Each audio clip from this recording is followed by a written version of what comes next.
ओम शांति।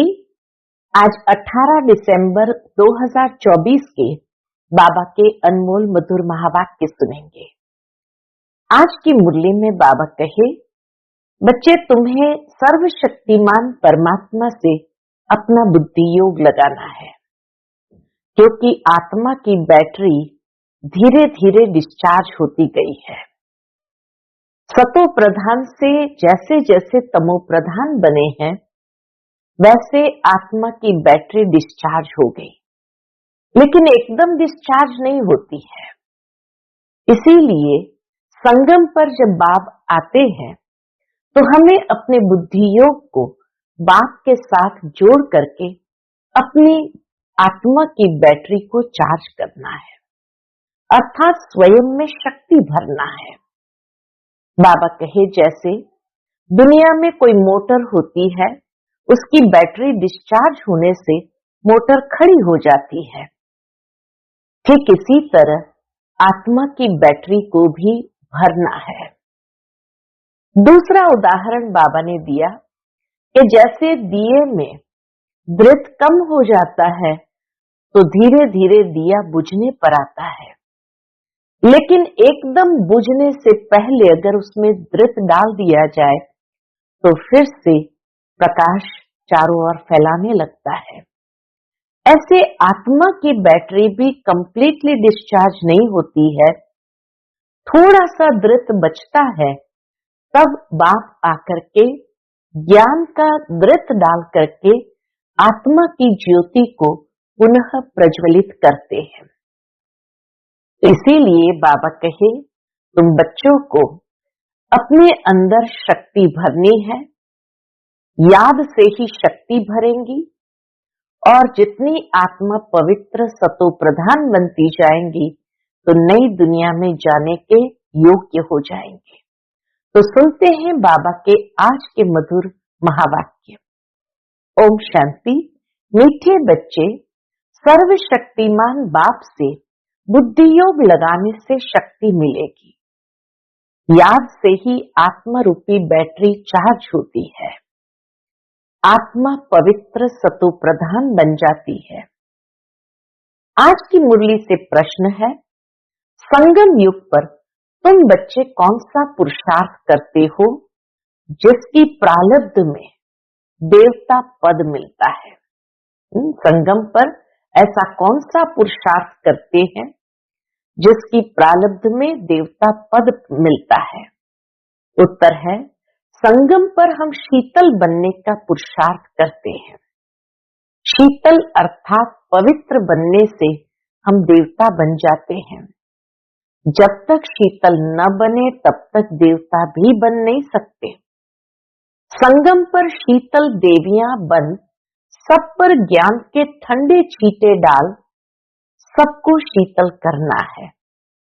बाबा कहे, सब काम चिता की तपत से जल मरे हैं, तो इसलिए तुम्हें शीतला देवी बन करके सबको ज्ञान चिता पर बिठाकर ज्ञान के ठंडे शीतल जल डालना है, जिससे सबको शीतलता प्राप्त हो। सबकी तपत बुझानी है, खुद भी शीतल बनना है और सबको भी बनाना है। ओम शांति। बच्चों को पहले पहले एक ही बात समझने की है। कौन सी? कि हम सब भाई भाई हैं और शिव बाबा सभी का बाप है। उन्हें सर्वशक्तिमान कहा जाता है। तुम्हारे में सर्व शक्तियां थी, तुम सारे विश्व पर राज्य करते थे। भारत में इन देवी देवताओं का राज्य था, तुम ही पवित्र देवी देवता थे। तुम्हारे कुल व डिनास्टी में सभी निर्विकारी थे। कौन निर्विकारी थे? आत्माएं। अभी फिर से तुम निर्विकारी बन रहे हो। सर्वशक्तिमान बाप की याद से शक्ति ले रहे हो। बाप ने समझाया है, आत्मा ही 84 का पार्ट बजाती है। आत्मा में ही सतो प्रधानता की ताकत थी, वह फिर दिन प्रतिदिन कम होती जाती है सतो प्रधान से तमो प्रधान तो बनना ही है। जैसे बैटरी की ताकत कम होती जाती है तो मोटर खड़ी हो जाती है, बैटरी डिस्चार्ज हो जाती है। आत्मा की बैटरी फुल डिस्चार्ज नहीं होती, कुछ न कुछ ताकत रहती है। जैसे कोई मरता है तो दिया जलाते हैं। मोटर की बैटरी का एग्जाम्पल दिया। अब बाबा कहे जैसे कोई मरता है तो दीवा जलाते हैं, उसमें व्रत डालते ही रहते हैं कि कहाँ ज्योत बुझ न जाए। अभी तुम बच्चे समझते हो तुम्हारी आत्मा में पूरी शक्ति थी, अभी नहीं है। अभी फिर तुम सर्वशक्तिमान बाप से अपना बुद्धि योग लगाते हो, अपने में शक्ति भरते हो, क्योंकि शक्ति कम हो गई है। शक्ति एकदम खत्म हो जाए तो शरीर ही न रहे। आत्मा बाप को याद करते करते एकदम प्योर हो जाती है। सतयुग में तुम्हारी बैटरी फुल चार्ज रहती है। फिर धीरे धीरे कला अर्थात बैटरी कम होती जाती है। आत्मा की कला कम होती जाती अर्थात बैटरी कम होती जाती है। कलयुग अंत तक आत्मा की ताकत एकदम थोड़ी रह जाती है, जैसे कि ताकत का देवाला निकल जाता है। कलयुग आने तक तो ताकत का एकदम दिवाला निकल जाता है। बाप को याद करने से आत्मा फिर से भरपूर हो जाती है। तो अभी बाप समझाते हैं एक को ही याद करना है। ऊंच से ऊंच है भगवंत, बाकी सब है रचना। रचना को रचना से हद का वर्षा मिलता है। क्रिएटर तो एक ही बेहद का बाप है, बाकी सब है हद के। बेहद के बाप को याद करने से बेहद का वर्षा मिलता है। तो बच्चों को दिल अंदर समझना चाहिए, क्या समझना चाहिए कि बाबा हमारे लिए स्वर्ग नई दुनिया स्थापन कर रहे हैं। ड्रामा प्लान अनुसार स्वर्ग की स्थापना हो रही है, जिसमें तुम बच्चे ही आकर राज्य करते हो। मैं तो एवर पवित्र हूँ। बाबा कहे मैं तो एवर पवित्र हूँ, मैं कभी गर्भ से जन्म नहीं लेता हूँ, न देवी देवताओं की तरह जन्म लेता हूँ। सिर्फ तुम बच्चों को स्वर्ग की बादशाही देने के लिए जब यह बाबा 60 वर्ष की वानप्रस्थ अवस्था में होता है, तब इनके तन में मैं प्रवेश करता हूँ। इतना सरल तरीके से बाबा समझाते। ईश्वर बाबा कहे जब यह बाबा ब्रह्मा बाबा 60 वर्ष की वानप्रस्थ अवस्था में होता है, तब इनके तन में मैं प्रवेश करता हूँ। यही फिर नंबर 1 तमो प्रधान से नंबर 1 सतो प्रधान बनता है। ऊंच से ऊंच है भगवान, फिर है ब्रह्मा विष्णु शंकर, सूक्ष्म वतनवासी। यह ब्रह्मा विष्णु शंकर कहाँ से आए?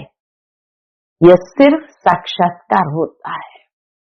बाबा कहे इन 3 देवताओं का सिर्फ साक्षात्कार होता है। सूक्ष्म वतन बीच का है ना, जहां स्थूल शरीर है नहीं। सूक्ष्म शरीर सिर्फ दिव्य दृष्टि से देखा जाता है। ब्रह्मा तो है सफेद वस्त्रधारी, वह विष्णु है हीरे जवाहरों से सजा सजाया। फिर शंकर के गले में नाग आदि दिखाते हैं। ऐसे शंकर आदि कोई हो नहीं सकता। सूक्ष्म वतन में नाग आदि को गले में डाले हुए कोई ऐसा शंकर हो नहीं सकता। दिखाते हैं अमरनाथ पर शंकर ने पार्वती को अमर कथा सुनाई। अभी फिर सूक्ष्म वतन में तो मनुष्य सृष्टि है नहीं, तो कथा वहां कैसे सुनाएंगे? बाकी सूक्ष्म वतन का सिर्फ साक्षात्कार होता है। जो बिल्कुल पवित्र हो जाते हैं उनका साक्षात्कार होता है। यही फिर सतयुग में जाकर स्वर्ग के मालिक बनते हैं। तो बुद्धि में आना चाहिए कि इन्होंने फिर ये राज्य भाग्य कैसे पाया। लड़ाई आदि तो कुछ होती नहीं, देवताएं हिंसा कैसे करेंगे। अभी तुम बाप को याद कर राजाई लेते हो, कोई माने व न माने। गीता में भी है, देह सहित देह के सब धर्मों को भूल मामेकम याद करो। बाप को तो देह है नहीं जिसमें ममत्व रहे। बाबा कहे शिव बाबा को तो अपनी देह है नहीं जिसमें ममत्व हो। बाप कहते हैं थोड़े समय के लिए इस शरीर का लोन लेता हूं, नहीं तो मैं नॉलेज कैसे दूं। मैं इस झाड़ का चैतन्य बीज रूप हूं। इस झाड़ की नॉलेज मेरे ही पास है। इस सृष्टि की आयु कितनी है, कैसे उत्पत्ति पालना विनाश होता है, मनुष्य को कुछ पता ही नहीं है। वह पढ़ते हैं हद की पढ़ाई। बाप तो बेहद की पढ़ाई पढ़ाकर बच्चों को विश्व का मालिक बनाते हैं। भगवान कभी देहधारी मनुष्य को नहीं कहा जाता। इन्हों को यानी ब्रह्मा विष्णु शंकर को भी अपनी सूक्ष्म देह है, इसलिए इन्हें भी भगवान नहीं कहेंगे। ये शरीर तो इस दादा की आत्मा का तत्व है। ये शरीर ब्रह्मा बाबा का, वह तो बाबा कहे इस दादा की आत्मा का तत्व है। अकाल तत्व है ना। अभी ये अकाल मूरत बाप का तत्व है। पहले ये दादा का तख्त था, अब बाबा कहे शिव बाबा का तख्त बना है, यानी अकाल मूरत बाप का तख्त है। अमृतसर में भी अकाल तख्त है। बड़े बड़े जो होते हैं वहां अकाल तख्त पर जाकर बैठते हैं। अभी बाप समझाते हैं ये सब आत्माओं का अकाल तख्त है। आत्मा में ही अच्छे व बुरे संस्कार होते हैं, तब तो कहते हैं ये कर्मों का फल है। सब आत्माओं का बाप एक ही है। बाबा कोई शास्त्र आदि पढ़कर नहीं समझाते हैं। ये बातें भी शास्त्रों आदि में नहीं है। तब तो लोग चिढ़ते हैं, कहते हैं ये लोग शास्त्र को ही नहीं मानते हैं। बाबा जो बातें सुनाते हैं ये कोई शास्त्र में है नहीं, इसीलिए बाबा कहे लोग चिढ़ते हैं कि ये लोग शास्त्र को ही नहीं मानते। साधु संत आदि गंगा में जाकर स्नान करते हैं तो क्या पावन बन गए? वापस तो कोई जा नहीं सकते, सब पिछाड़ी में जाएंगे। जैसे मकड़ों का झुंड व मक्खियों का झुंड होता है, मक्खियों में भी क्वीन होती है, उनके पिछाड़ी सभी जाते हैं। बाप भी जाएंगे तो उनके पिछाड़ी सब आत्माएं भी जाएगी। मूल वतन में भी जैसे सभी आत्माओं का झुंड है, यहाँ फिर है सभी मनुष्य का झुंड। तो यह झुंड भी एक दिन भागना है। मनुष्य आत्माओं का झुंड भी एक दिन बाबा कहे भागना है। बाप आकर सभी आत्माओं को ले जाते हैं। शिव की बारात गाई हुई है। बच्चे कहो व बच्चियां कहो, बाप आकर बच्चों को याद की यात्रा सिखलाते हैं। पवित्र बनने बिगर आत्मा घर वापस जा नहीं सकती।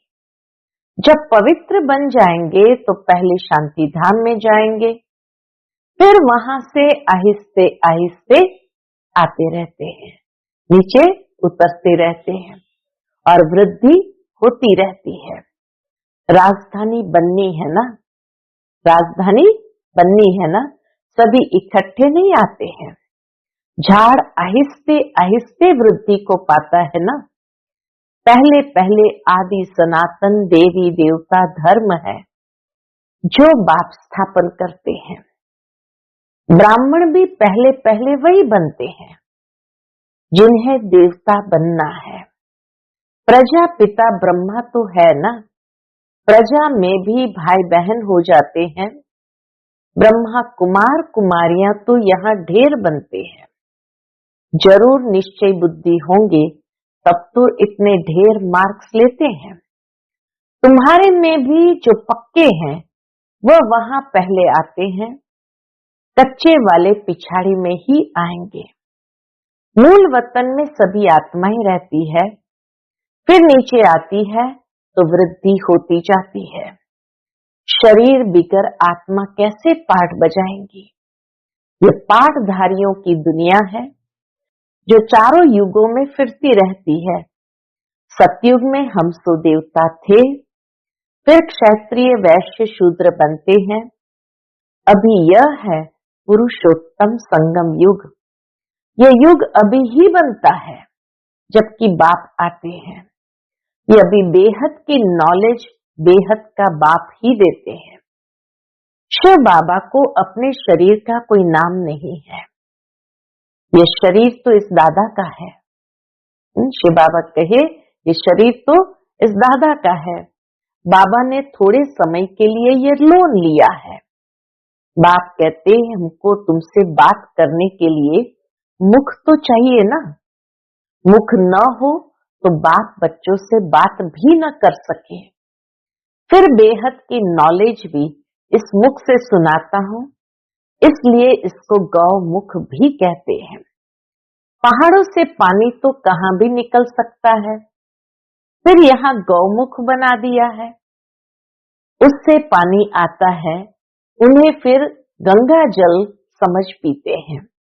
बाबा कहे पहाड़ों में पानी तो कहाँ से भी निकल सकता है, लेकिन फिर उसको कहते हैं वहां गौमुख बना करके यहाँ से गंगा जल निकलता है, फिर उसको गंगा जल समझ पीते हैं।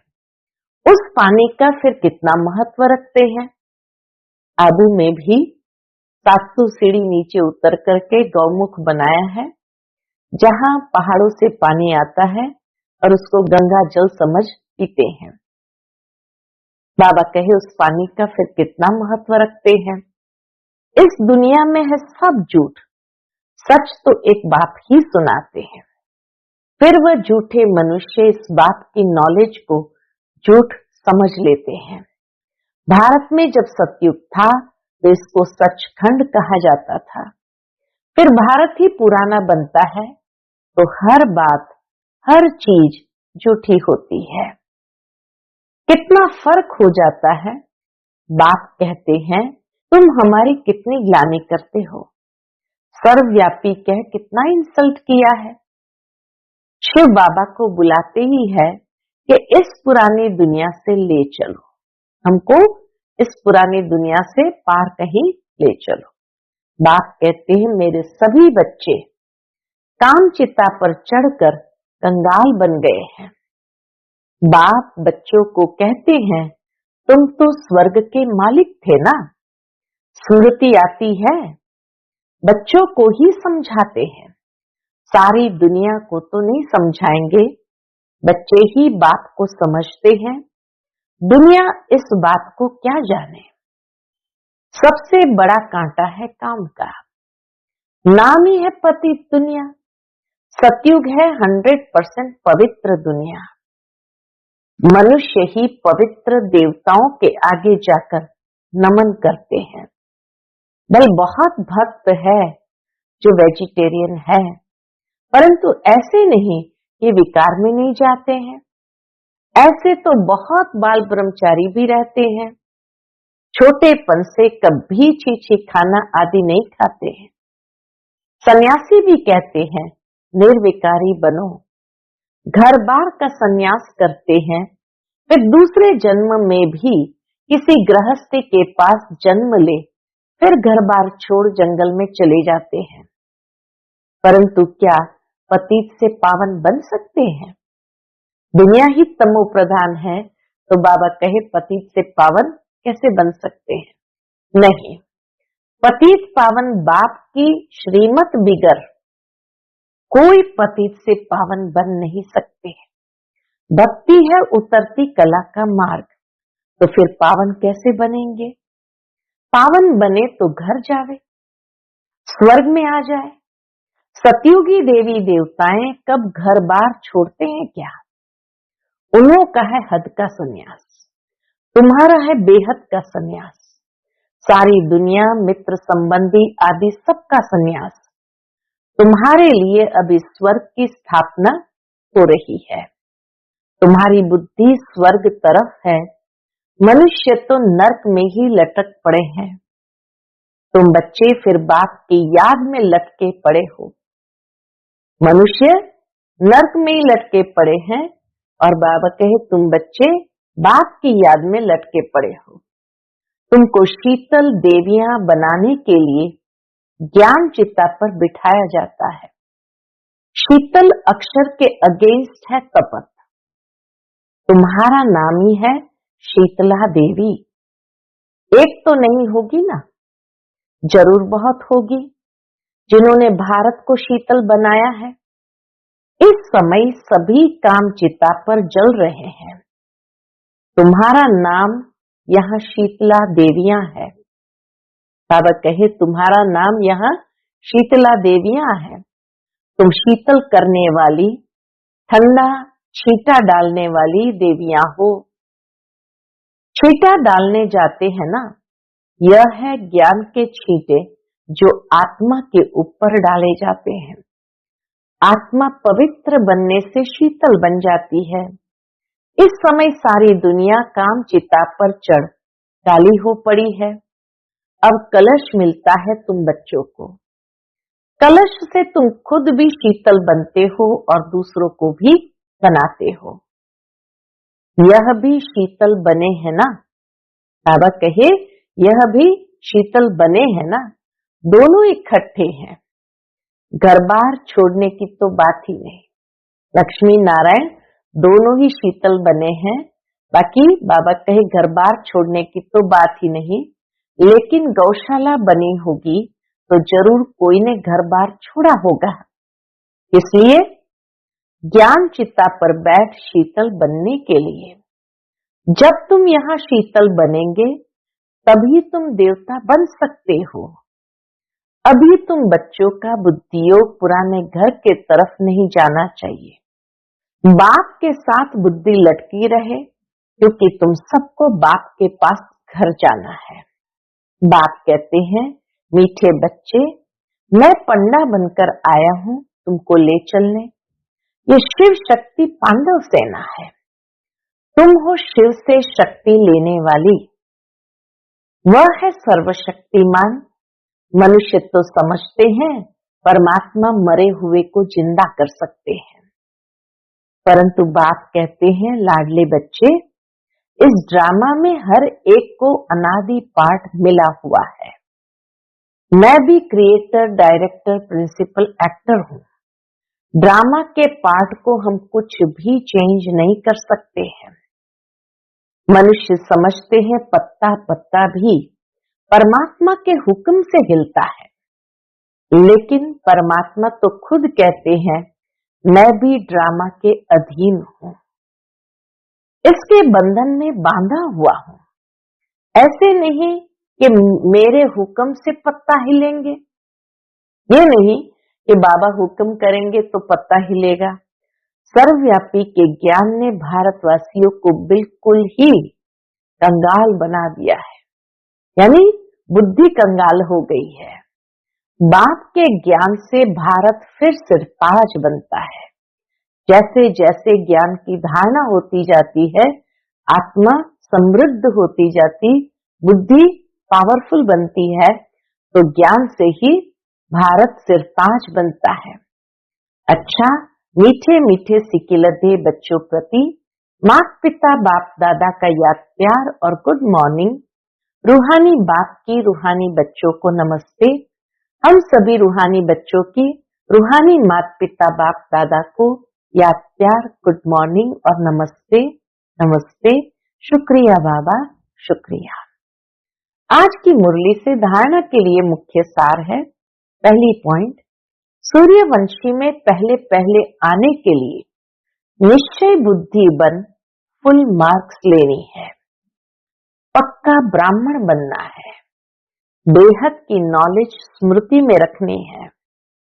दूसरी पॉइंट है ज्ञान चिता पर बैठ शीतल अर्थात पवित्र बनना है। ज्ञान और योग से काम की तपत समाप्त करनी है। बुद्धि योग सदा एक बात की तरफ लटका रहे। आज का बाप दादा का मधुर वरदान हम बच्चों के प्रति है, ब्राह्मण जीवन में श्रेष्ठ स्थिति रूपी मेडल प्राप्त करने वाले बेगमपुर के बादशाह भव।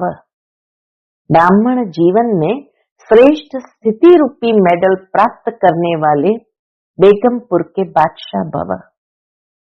आप सब अपनी स्वस्थिति अच्छे से अच्छे बनाने के लिए ही ब्राह्मण बने हो। ब्राह्मण जीवन में श्रेष्ठ स्थिति ही आपकी प्रॉपर्टी है। यही ब्राह्मण जीवन का मेडल है। जो ये मेडल प्राप्त कर लेते हैं वह सदा अचल अडोल एक रस स्थिति में रहते हैं, सदा निश्चिंत बेगमपुर के बादशाह बन जाते हैं। वे सर्व इच्छाओं से मुक्त इच्छा मात्रम अविद्या स्वरूप होते हैं। आज का स्लोगन है अटूट निश्चय और फलक से कहो मेरा बाबा तो माया समीप नहीं आ सकती। अटूट निश्चय और फलक से कहो मेरा बाबा तो माया समीप भी नहीं आ सकती है। अच्छा, ओम शांति।